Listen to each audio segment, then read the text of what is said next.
বাংলাদেশ ক্রিকেটে এমন একটা নাম আছে যার ফেরা মানেই আলোড়ন, যার অনুপস্থিতি মানেই শূন্যতা।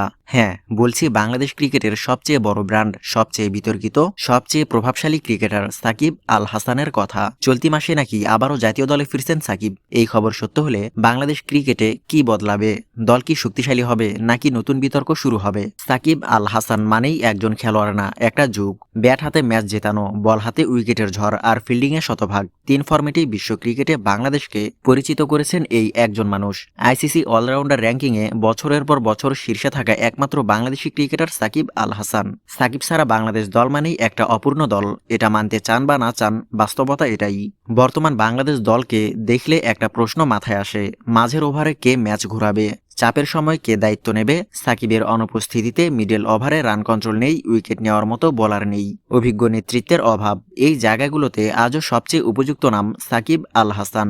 বিশেষ করে বড় ম্যাচে, বিশ্বকাপ বা সিরিজ নির্ধারণী ম্যাচে সাকিব মানেই বাড়তি আত্মবিশ্বাস। কিন্তু প্রশ্ন আছে, সাকিব কি ফিট? সাকিব কি মানসিকভাবে প্রস্তুত? দলের পরিবেশে মানিয়ে নিতে পারবেন? সমালোচকরা বলেন সাকিব মানেই ড্রামা, কিন্তু সমর্থকরা বলেন সাকিব মানেই পারফরমেন্স। বাস্তবতা হলো বাংলাদেশ ক্রিকেটে এখনো এমন কোনো অলরাউন্ডার নেই যিনি একাই ম্যাচ ঘুরিয়ে দিতে পারেন।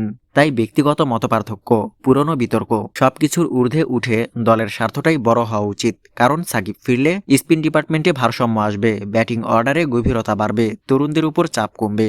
সবচেয়ে বড় কথা, ক্যাপ্টেন বা সিনিয়র খেলোয়াড় হিসেবে ড্রেসিং রুমে একটা অথরিটি ফিরবে। অনেক তরুণ খেলোয়াড়ই বলেন সাকিব ভাই থাকলে খেলাটা সহজ লাগে। এটাই একজন গ্রেট ক্রিকেটারের প্রভাব। তবে হ্যাঁ, সাকিব বিতর্কিত, কিন্তু প্রশ্ন হলো বাংলাদেশ ক্রিকেটে বিতর্ক কম ছিল কবে?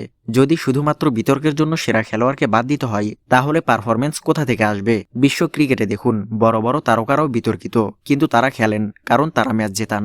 বাংলাদেশেরও এই বাস্তবতা মেনে নেওয়া দরকার। সাকিবের ফেরা মানে তরুণ স্পিনারদের শেখার সুযোগ, ব্যাটারদের ম্যাচ ম্যানেজমেন্ট শেখা।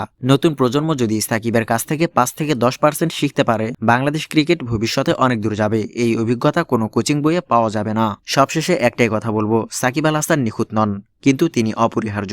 চলতি মাসে যদি সত্যিই জাতীয় দলে তার প্রত্যাবর্তন হয়, তাহলে এটা শুধু একজন খেলোয়াড়ের ফেরা না, এটা হবে বাংলাদেশ ক্রিকেটের আত্মবিশ্বাসের ফেরা। আপনার কি মনে হয়, সাকিবের ফেরা বাংলাদেশের জন্য আশীর্বাদ নাকি নতুন বিতর্কের শুরু? কমেন্টে আপনার মতামত জানাতে ভুলবেন না। ভিডিও ভালো লাগলে লাইক দিন, চ্যানেলটি সাবস্ক্রাইব করুন। বাংলাদেশ ক্রিকেট জিন্দাবাদ।